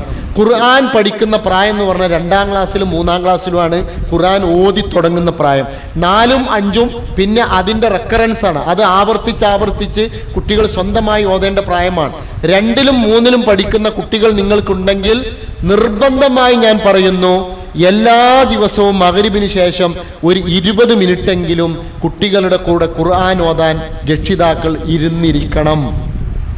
ഒന്നുകൂടി ആവർത്തിച്ചു പറയുന്നു, ഒന്നുകിൽ ഉപ്പ അല്ലെങ്കിൽ ഉമ്മ 2, 3 ക്ലാസ്സിൽ പഠിക്കുന്ന കുട്ടികളുടെ കൂടെ എല്ലാ ദിവസവും ചുരുങ്ങിയത് 20 മിനിറ്റെങ്കിലും ഖുർആൻ ഓതിക്കൊടുക്കാനും അത് ഓതുന്നത് കേൾക്കാനും തെറ്റ് തിരുത്തി കൊടുക്കാനും പ്രിയമുള്ള രക്ഷിതാക്കളെ നിങ്ങൾ അവരുടെ കൂടെ ഉണ്ടാകണം. എങ്കിലേ ആ കുട്ടികളെ ഖുർആൻ തെറ്റുകൂടാതെ ഓതുന്ന ഒരു സാഹചര്യം ഉണ്ടാവുകയുള്ളൂ. ഞാൻ അവസാനിപ്പിക്കുകയാണ്. നമ്മളെ മക്കൾക്ക് അധ്യാപകരുടെ ഭാഗത്തുനിന്ന് നല്ല പരിശ്രമവും നല്ല അധ്വാനവും നമ്മൾ അവർക്ക് ട്രെയിനിങ് കൊടുത്ത് അധ്യാപക ഹാൻഡ് ബുക്ക് കൊടുത്ത് അവർ പരമാവധി കഠിനമായി അതിന് പരിശ്രമിക്കുന്നുണ്ട്. ഒരു മദ്രസയിലുള്ള അധ്യാപകർക്ക് കിട്ടുന്ന ശമ്പളം എത്രയെന്നുള്ളത് നിങ്ങൾക്ക് എല്ലാവർക്കും അറിയാം. ആ നമ്മളെ മക്കൾ ദീന് പഠിപ്പിക്കുന്ന, ഞാനൊരു സ്ഥലത്ത് ഒരു ഇതേപോലത്തെ ഒരു മീറ്റിങ്ങിന് പോയപ്പോൾ രക്ഷിതാക്കൾ നിങ്ങൾക്ക് എന്തോ ചോദിക്കാണ്ടോന്ന് ചോദിച്ചു. രക്ഷിതാക്കൾ ചോദിക്കാണ്ട ഒരു സ്ത്രീ എഴുന്നേറ്റ് നിന്നിട്ട് മൈക്ക് വാങ്ങിച്ചു പറഞ്ഞു, ഞങ്ങൾക്ക് ഇവിടെ കമ്മിറ്റിക്കാരോട് ചില പരാതികൾ പറയാനുണ്ട് എന്ന് പറഞ്ഞു. എന്നിട്ട് ഞാൻ വിചാരിച്ചു എന്താ കാര്യമായ എന്തോ പരാതിയാണ്. കമ്മിറ്റിക്കാരോട് പറയാനുള്ള പരാതി ആ സ്ത്രീ ധൈര്യസമേതം പറയാണ്. 250 കുട്ടികൾ പഠിക്കുന്ന മലപ്പുറം വെസ്റ്റ് ജില്ലയിലെ ഏറ്റവും കൂടുതൽ കുട്ടികൾ പഠിക്കുന്ന വലിയ ഒരു മദ്രസയാണ്. 250 കുട്ടികൾ ആ മദ്രസയിലുണ്ട്. എന്നിട്ട് ആ മാതാവ് പറഞ്ഞത്, കമ്മിറ്റിക്കാരെ അവർ വഴക്ക് പറയണം. എന്താ പറഞ്ഞെന്ന് വെച്ചാൽ, ഞങ്ങൾ സ്കൂളിൽ PTA മീറ്റിങ്ങിന് പോകാറുണ്ട്, പലതരത്തിലുള്ള കമ്മിറ്റിക്കും പോകാറുണ്ട്. സ്കൂളുമായി ബന്ധപ്പെട്ട് എന്ത് മീറ്റിങ്ങിന് പോയാലും അവിടെ എന്തെങ്കിലും ഒരു പിരിവുണ്ടാവും. ഇവിടെ ലാപ്ടോപ്പ് വേണം, പ്രൊജക്ടർ വേണം, അവിടെ വേറെ സൗകര്യം വേണം, ഇവിടെ അത് വേണം, ഇത് വേണം എന്നൊക്കെ പറഞ്ഞ് ഞങ്ങളോട് ഓരോ മീറ്റിങ്ങിലും ഞങ്ങളോട് പിരിവ് ചോദിക്കും, ഞങ്ങൾ കൊടുക്കും. എന്നിട്ട് പിന്നെ അത് കമ്പ്യൂട്ടർ അവിടെ ഉണ്ട്, TV ഉണ്ട്, എല്ലാ സംവിധാനവും ഉണ്ട്. എന്നിട്ട് അവർ പറഞ്ഞെന്താ അറിയോ, ഇത്ര കാലമായിട്ട് എൻ്റെ മക്കൾ 3 എണ്ണം ഇവിടെ പഠിച്ചു, 4ാമത്തെ ഇവിടെ പഠിക്കുന്നുണ്ട്. ഇന്ന് വരെ രക്ഷിതാക്കളായ ഞങ്ങളോട് കമ്മിറ്റിക്കാർ ഒരു 5 പൈസ ഇതുവരെ വാങ്ങിയിട്ടില്ല എന്നാണ്. എന്താ അതിൻ്റെ അർത്ഥം? കമ്മിറ്റിക്കാർ മനസ്സിലാക്കേണ്ടത്, അവനവൻ്റെ മക്കളെ ദീന് പഠിപ്പിക്കുന്ന സ്ഥാപനത്തിലേക്ക് വേണ്ടി നിങ്ങൾ ചോദിച്ചാൽ അവർ തരും, ഉറപ്പായിട്ടും തരും. കാരണം നമ്മൾ ചോദിക്കുന്നില്ല. മദ്രസയിൽ സംവിധാനങ്ങൾ വേണം, സ്കൂളിൽ എല്ലാ സംവിധാനവും ഉണ്ട്. കുട്ടികൾക്ക് അവിടെ TV ഉണ്ട്, പ്രൊജക്ടർ ഉണ്ട്, കമ്പ്യൂട്ടർ ഉണ്ട്, എല്ലാവിധ ആധുനിക സൗകര്യവും സംവിധാനവും ഉണ്ട്. നമ്മുടെ മദ്രസയിൽ അതൊന്നുമില്ല. പിന്നെ എങ്ങനെ കുട്ടികൾക്ക് മദ്രസ വരാൻ താല്പര്യം ഉണ്ടാകുക? രക്ഷിതാക്കളോട് നിങ്ങൾ ചോദിക്കൂ, നിങ്ങൾക്ക് എന്ത് ഫർണിച്ചർ വേണോ, മേശ വേണോ, ബെഞ്ച് വേണോ, അവിടെ പ്രൊജക്ടർ വേണോ, TV വേണോ, എന്താ വേണ്ടത്? എൻ്റെ മക്കളെ ദീന് പഠിപ്പിക്കുന്ന സ്ഥാപനത്തിലേക്ക് അവർക്ക് ഒരു സൗകര്യം ചെയ്തു കൊടുക്കണം, ഒരു ആവശ്യം വേണമെന്ന് എന്നോട് ചോദിച്ചാൽ ഞാൻ കൊടുക്കും. അങ്ങനെ കൊടുക്കാൻ സന്മനസ്സുള്ളവരാണ് മുഴുവൻ രക്ഷിതാക്കളും, എനിക്ക് ഉറപ്പുണ്ട്. ഞാൻ ഇദ്ദേഹത്തിൻ്റെ നാട്ടിലാണ് ഞാൻ ഖുതുബ പറയുന്നത്, കക്കാട് എന്ന് പറഞ്ഞ സ്ഥലത്ത്. അവിടെ പിന്നെ വെള്ളിയാഴ്ച ഒരു പാവപ്പെട്ട ഒരാൾ ഒരു കലക്ഷന് വേണ്ടി വന്നു. ഞാനത് ഖുതുബയിൽ പറഞ്ഞു. അങ്ങനെ സ്ത്രീകളുടെ ഭാഗത്തുനിന്ന് പിരിവിൻ്റെ ബക്കറ്റ് കൊണ്ടുവന്ന് അത് എണ്ണുന്ന സമയത്ത്, ഇപ്പോൾ ഒരു 3 ആഴ്ച മുമ്പാണ് എണ്ണുന്ന സമയത്ത് അതിലൊരു സ്വർണ്ണ മോതിരം. നിങ്ങൾ ആലോചിക്കണം, ഇപ്പോൾ സ്വർണത്തിൻ്റെ വില എത്രയെന്നുള്ളത് ആലോചിക്കണം. ഒരു സഹോദരി, ആ സഹോദരി ആരാണെന്ന് പോലും അറിയില്ല, ആരാണ് അതിലിട്ടെന്നുള്ള വേറുള്ള പെണ്ണുങ്ങൾക്ക് പോലും അറിയില്ല. പക്ഷെ ആ സഹോദരി അവരുടെ കയ്യിലുണ്ടായിരുന്ന ഒരു സ്വർണ്ണമോതിരം ഊരി അതിലിട്ടു. ഇത് നമ്മൾ കാണാതെ പോകരുത്. ദീനിയായ ആവശ്യങ്ങൾക്ക് വേണ്ടിയും മക്കളെ പഠിപ്പിക്കാൻ വേണ്ടിയും മദ്രസക്ക് വേണ്ടിയും അവിടുത്തെ ഉസ്താദുമാർക്ക് വേണ്ടിയും അവിടുത്തെ പഠിപ്പിക്കുന്ന ആൾക്കാർക്ക് വേണ്ടിയും ഒക്കെ രക്ഷിതാക്കൾ കൊടുക്കാൻ എന്നോ തയ്യാറാണ്. അവർ റെഡിയാണ്. പക്ഷെ എന്ത് വേണമെന്ന് വെച്ചാൽ നമ്മുടെ മക്കളെ അവിടെ സത്യസന്ധമായി കൃത്യമായി നന്നായി പഠിപ്പിക്കുന്നുണ്ട് എന്നുള്ളതും, ആ മദ്രസയിലേക്ക് വിട്ടുകഴിഞ്ഞാൽ എൻ്റെ കുട്ടികൾ അവിടെ നന്നായി ഖുർആൻ ഓതുന്നുണ്ട്, അവിടെ നന്നായി പഠിക്കാനുള്ള അവസരമുണ്ട്, അവിടുത്തെ അധ്യാപകർ വളരെ ഉഷാറാണ്, അവിടെ നല്ല മദ്രസയാണ്, ഒരു ക്വാളിറ്റിയുള്ള എഡ്യൂക്കേഷൻ ആ മദ്രസയിൽ നിന്ന് കൊടുക്കുന്നുണ്ട് എന്ന് ബോധ്യപ്പെട്ടാൽ ഉറപ്പായിട്ടും രക്ഷിതാക്കൾ ഇഷ്ടം പോലെ തരും. അതിന് യാതൊരു മടിയും നിങ്ങൾ വിചാരിക്കേണ്ട. നിങ്ങൾ റെഡിയല്ലേ? റെഡിയാണ്, കൊടുക്കാൻ തയ്യാറാണ്. പക്ഷേ അതിനനുസരിച്ചുള്ള ഒരുക്കം ഇൻഷാ അല്ലാഹ് അവിടെ ഉണ്ടാവണം. ഇനി മുതൽ നമ്മുടെ ഈ മദ്രസ അവസാനിപ്പിക്കുന്നതിന് മുമ്പ് KNM സംസ്ഥാന വിദ്യാഭ്യാസ ബോർഡ് ബെസ്റ്റ് മദ്രസ അവാർഡ് എന്ന പേരിൽ ഒരു അവാർഡ് പ്രഖ്യാപിച്ചിട്ടുണ്ട്. ഈ ജൂൺ മുതൽ അടുത്ത ഈ മാർച്ച് വരെ ഒരു മദ്രസയുടെ സർവ്വവിധ പ്രവർത്തനങ്ങളെയും നോക്കിയിട്ടാണ് അടുത്ത ഏപ്രിൽ മുതൽക്കാണ് അതിൻ്റെ മാർക്കിടാനൊക്കെ ഞങ്ങൾ വരിക. അപ്പം അതുകൊണ്ട് ബെസ്റ്റ് മദ്രസ അവാർഡ് എന്നുള്ളൊരു അവാർഡ് പ്രഖ്യാപിച്ചു കഴിഞ്ഞിട്ടുണ്ട്. അതിൻ്റെ വിശദാംശങ്ങൾ മാസ്റ്റർ പ്ലാനിൽ നിങ്ങൾക്ക് നോക്കിയാൽ കാണാൻ സാധിക്കും. ആ മദ്രസ ഒരു നല്ല മാതൃക മോഡൽ മദ്രസയാണെങ്കിൽ അവിടുത്തെ ക്ലാസ് റൂം അന്തരീക്ഷങ്ങൾ, പഠന രീതികൾ, കുട്ടികളിൽ നിന്നുണ്ടാകുന്ന കഴിവുകൾ, സർഗമേളകളിൽ അവിടെ നിന്നുള്ള കുട്ടികളുടെ സാന്നിധ്യം, അവരുടെ പ്രാതിനിധ്യം, അവർക്ക് വാങ്ങിയ സമ്മാനങ്ങൾ, അതേപോലെ തന്നെ PTA കമ്മിറ്റി അവരുടെ സംഭാവനകൾ, ഇങ്ങനെയൊക്കെ നോക്കി ബെസ്റ്റ് മദ്രസ അവാർഡ് ഇൻഷാ അല്ലാഹ് നിങ്ങൾ അത് നേടിയെടുക്കാനുള്ള ഒരു പരിശ്രമം നിങ്ങളുടെ ഭാഗത്തു നിന്നുണ്ടാകണം. എനിക്ക് വളരെ സന്തോഷമുണ്ട്. ഈ ചില മദ്രസകളൊക്കെ അധ്യാപകർ മാത്രം പിരിക്കുക, അവർ ശമ്പളം കൊടുക്കുക, അവർ ഫീസ് വാങ്ങുക. പക്ഷെ ഇവിടെ അങ്ങനെയല്ല. ഇവിടെ മാനേജ്മെൻറ്റ് കമ്മിറ്റി, ഇവിടുത്തെ സെക്രട്ടറി, പ്രസിഡന്റ് എല്ലാവരും വളരെ ആക്റ്റീവാണ്. വളരെ സന്തോഷമാണ്. ഒരു മദ്രസയ്ക്ക് വേണ്ടി മാത്രം ഇതുപോലെ ഒരു ട്രെയിനിങ് സംഘടിപ്പിച്ചു എന്നുള്ളത് വലിയൊരു കാര്യം തന്നെയാണ്. അതിന് നമ്മൾ നിങ്ങളെ അഭിനന്ദിക്കുകയാണ്.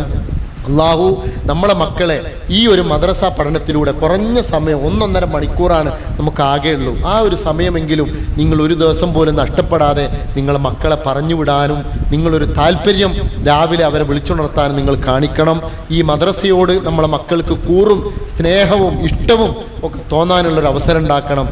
മദ്രസയിൽ ദീന് പഠിപ്പിക്കുന്ന മക്കളുടെ ഉസ്താദുമാർ, അവരുടെ ടീച്ചർമാർ, അവർ ഇവിടുന്ന് കിട്ടുന്നത് കൊണ്ട് ജീവിക്കാൻ കഴിയില്ല എന്ന് അവർക്ക് നിങ്ങൾക്ക് എല്ലാവർക്കും അറിയാം. പക്ഷേ നിങ്ങളുടെ പ്രാർത്ഥന, നിങ്ങളുടെ അകമഴിഞ്ഞ പ്രാർത്ഥന നിങ്ങൾക്ക് അവർ നൽകേണ്ടതുണ്ട്.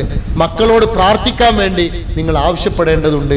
ദീന് പഠിപ്പിക്കുന്ന ആൾക്കാർക്ക് വേണ്ടി പ്രാർത്ഥിക്കുകയും അവർക്ക് ആദരവ് നൽകുകയും അവരെ ബഹുമാനിക്കുകയൊക്കെ ചെയ്യാന്നുള്ളത് നമ്മളെ പഠിപ്പിച്ചതാണ്. റസൂലുള്ളാഹി സ്വല്ലല്ലാഹു അലൈഹി വസല്ലമ പഠിപ്പിച്ചതാണ്. അങ്ങനെ ഒരു അദബും സംസ്കാരമൊക്കെ നമ്മളെ മക്കളിൽ വളർന്നു വരുമാറാകട്ടെ എന്ന് ആത്മാർത്ഥമായി പ്രാർത്ഥിച്ചുകൊണ്ട് ഞാൻ നിർത്തുന്നു. വാഖിറു ദഅവാന അൽഹംദുലില്ലാഹി റബ്ബിൽ ആലമീൻ. അസ്സലാമു അലൈക്കും വറഹ്മത്തുള്ളാഹി വബറകാതുഹു.